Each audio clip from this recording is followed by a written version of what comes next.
Hi guys! So for today's video nga, ay meron akong i-share sa inyo na isang coffee shop dito sa San Fernando, Pampanga. Let's go! Lala Garden, San Fernando, Pampanga. Wala to sa plano guys, pero nga meron kaming transaction dito sa San Fernando, Pampanga, kaya naisipan namin pumunta dito. Sa sobrang laki at napakaganda nitong coffee shop dito sa San Fernando, Pampanga, ay ito talaga ang dinadayo dito sa kanila. And now we're here at Lala Garden Bakery Brunch Coffee. So bago ang lahat, pumasok na muna pala ako dito sa CR para mag-ayos ako ng buhok ko. As you can see, talagang bruhang-bruha ako at nakapambahay lang talaga ako niyan that time. Syempre, para hindi namang halatang haggard tayo, kailangan ko muna mag-ayos syempre. At sobrang pagod na pagod din talaga ako niyan that time, kaya nga hindi talaga ako nakapag-prepare. As in, wala pa nga talaga akong ligo dito. Yes, wala talaga akong ligo that time. Kaya idaan na lang natin sa paritouch-retouch. Char! A few inches later. Mig, sobrang ganda talaga dito. Hindi ko alam kung anong meron dito. Parang ka talagang nasa garden, sa beach, etc.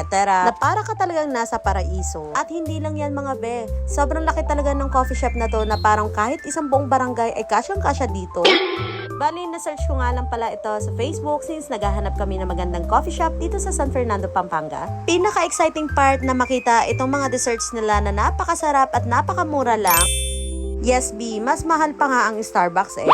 Hindi ko alam kung ano meron dito, pero para sa akin ay mas mura na ito kaysa i-compare mo sa ibang mga coffee shop na napakamahal talaga ng mga desserts nila. Natawa pa nga ako dito sa partner ko at sinabi pa nga niya na pwede nga daw dito mag-reseller. Oo, B, mura lang talaga ang mga desserts nila dito and mga breads nila. At masasabi mo talagang napakalaki ng mga servings nila, promise. Hindi ko nga din in-expect na napakalaki talaga ng mga servings nila dito. Yes, B, hindi ka talaga mabibigo. Ang lalaki talaga, promise. Syempre, sa sobrang katakawan namin sa desserts ay kumuha na nga din pala kami ng mga cakes dito na iti-take out namin para kay Budoy and Tita. Kung makikita nyo tong yellow na to na hindi ko nga alam kung ano ang pangalan nito at nakalimutan ko na. Kung makikita nyo tong dilaw na kinuha ko kanina ay napakalaki talaga niyan at hindi mo talaga maubos-ubos. I think yung mga servings nila dito is good for 3. Yes, kasi yung sa amin hindi nga namin maubos-ubos eh. Paano ang tatakaw kasi?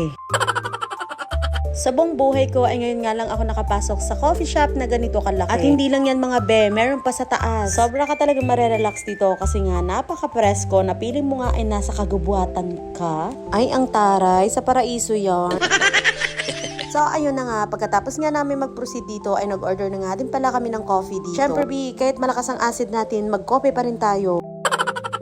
In fairness, masarap ang coffee nila dito. Kita nyo naman, di ba, itsura pa lang. Talagang ang lasa nyo na ang lasa. Lasang masusuka na later, gano'n. Before nga pala kami pumunta sa table namin, ay pina-take out na nga pala namin itong tinake out namin para kay Budoy and Tita. Sobrang natutuwa nga din pala ako dito kasi nakita ko nga dito si ate na talaga naman napakasipag at malinis talaga sila sa mga gamit. Big shout out sa inyo. Sana gayahin din kayo ng mga iba. Char! Pagkarating nga namin dito sa table guys, ipapakita ko nga din pala sa inyo kung gaano ka-cute yung mga tables nila dito. Yung eksena ng table nila dito, para kang Chinese na hindi ko maintindihan. Japanese ba yun? Yung parang umuupo pag nakain. Ganon.